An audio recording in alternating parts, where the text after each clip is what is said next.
बहुत समय पहले की बात है। एक गांव में एक किसान रहता था। किसान बूढ़ा था और उसकी पत्नी सुंदर और जवान थी। किसान की पत्नी को हमेशा यह लगता था कि उसकी शादी बूढ़े आदमी से कर दी गई है। यह सोच सोच कर वह हमेशा दुखी रहती थी।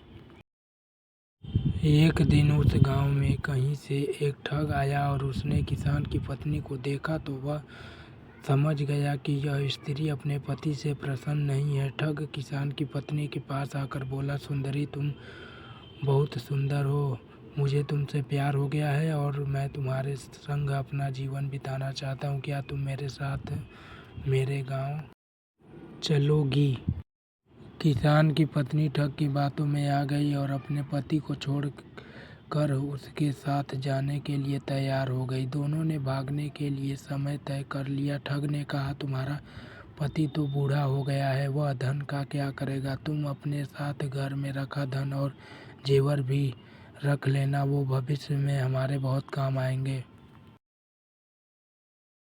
स्त्री उस ठग की बातों में पहले ही आ चुकी थी और उसके कहे अनुसार उसने घर में रखा धन और जेवर भी अपने पास रख लिया। रात्रि में जब उसका पति और पूरा गांव सो रहा था तब ठग के साथ घर से भाग गई। सुबह होते होते जब वे गांव से बाहर दूर निकल गए, रास्ते में उन्हें एक बड़ी नदी मिली। ठग ने सोचा, मैं किसी तरह इसका धन लेकर इसे यहीं छोड़ देता हूँ। यह स्त्री वैसे ही अधेड़ उम्र की हो चुकी है। मेरे पास धन रहेगा तो कहीं जवान सुंदर स्त्रियाँ मिल जाएंगी।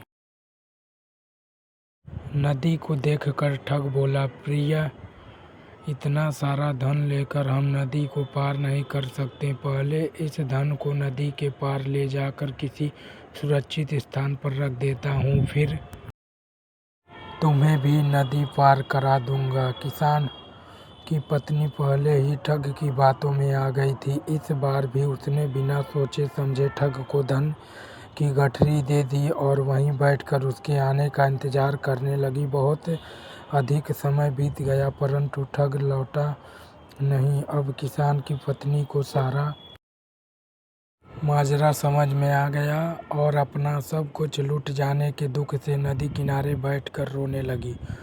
उसी समय एक गिदहड़ी मुंह में मांस का टुकड़ा लेकर स्त्री के सामने से गुजरी। गिदहड़ी को नदी में एक बड़ी सी मछली दिखाई दी।